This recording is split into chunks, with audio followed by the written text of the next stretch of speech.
Halo Betters, tanaman kita kali ini namanya Pak Choy Red Wizard, bagian dari Chinese cabbage.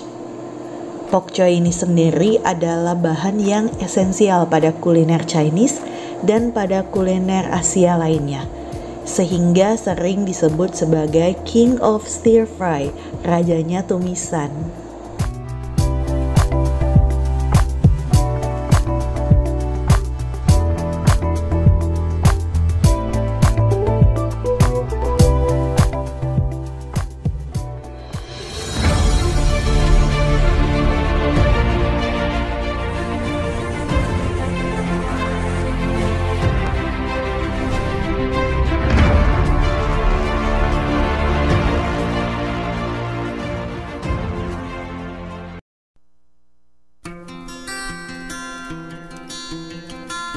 Kalau Pak choy hijau udah biasa kan?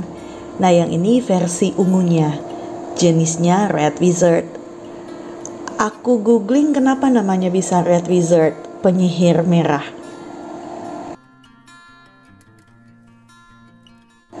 Tapi ternyata agak susah ketemu infonya, kecuali di salah satu sumber yang mengatakan kalau jenis ini dinamakan Red Wizard karena warnanya merah tua banget. Ungu sih kalau menurutku.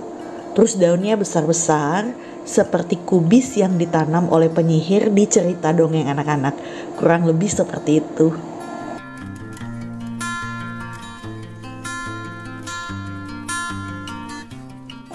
Sayangnya benihnya agak kurang bagus. Aku belinya udah repack, jadi bukan kemasan original lagi. Sehingga dari 100 benih yang berhasil tumbuh hanya satu ini. Jadi berharga banget teman-teman. Aku harus berhasil supaya aku bisa simpan nanti seedsnya.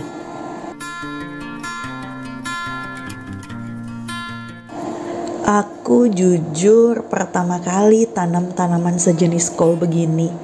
Jadi aku agak kesulitan memperkirakan ukuran potnya.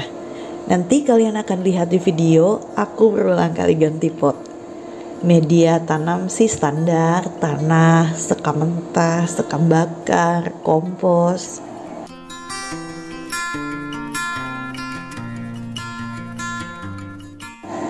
Usia yang ini 28 hari. Sebenarnya di usia ini tanamannya sudah bisa dipanen. Hasilnya ya baby pak choy. Sebenarnya lebih enak kalau menurut banyak orang. Tapi kan tanamannya hanya satu. Nanti hasilnya nggak banyak waktu ditumis. Jadi supaya bisa lebih besar, aku pindahin.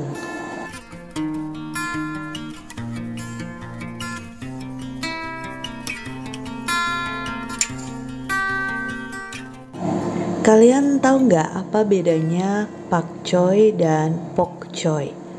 Tanamannya sih sama, tapi pak choy biasa digunakan di UK dan pok choy biasa digunakan di US.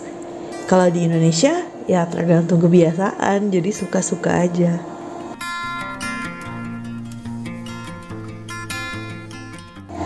Usia 36 hari. Begitu dipindahkan, ukurannya cepat sekali meningkat. Apakah pok choy ini kalau sudah dipanen bisa dipanen lagi? Bisa, selama bunganya belum muncul.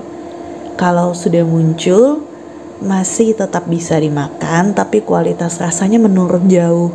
Sudah lebih pahit dan teksturnya nggak enak lagi.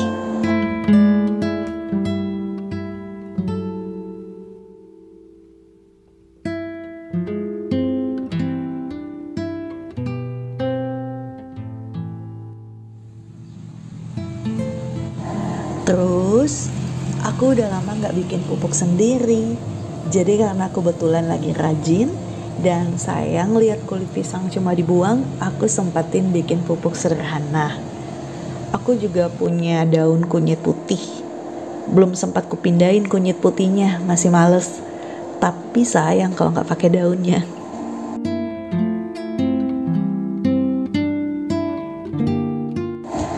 Dan mugwort yang kutanam kemarin itu udah tumbuh subur banget.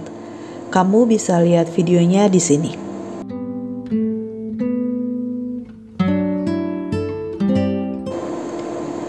Jadi aku ambil daun mugwort itu karena nutrisinya bagus loh yang di mugwort itu.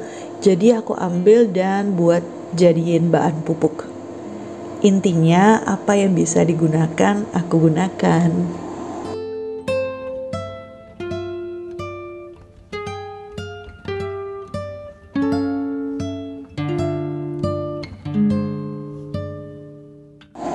Terus aku juga punya guano.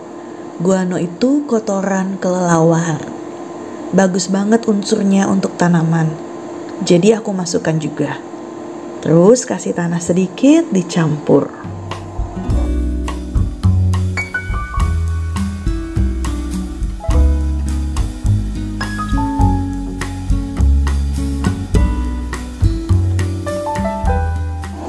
Kemudian aku mix bakteri dengan air.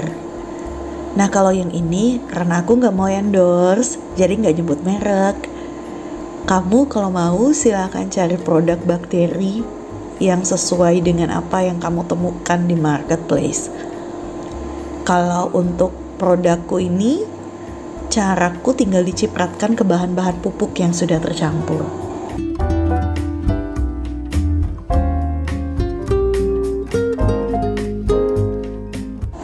Terus kenapa nggak disiram aja? Ya, alasanku nggak disiram karena bisa cepat keluar di bawahnya, di bawah potnya.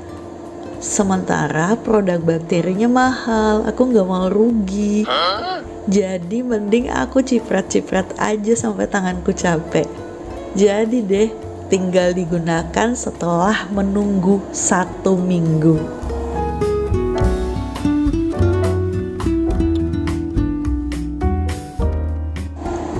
Usia 48 hari.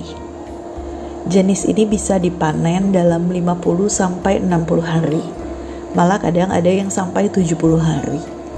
Tapi menurutku ini cukup karena aku masih mau menunggu bunganya biar bisa diambil seedsnya lagi.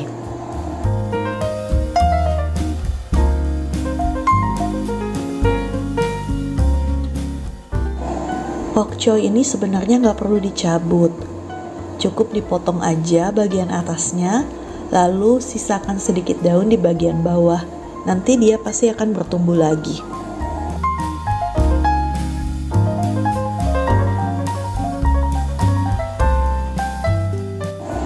Terus, pak choy ini gimana cara makannya?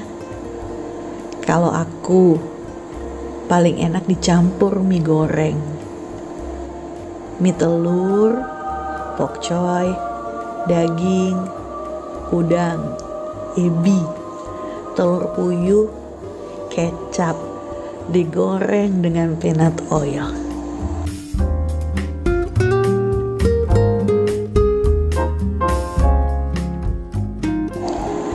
Oke, sepertinya aku malah mulai pingin makan. Jadi kita sudahi dulu sampai di sini.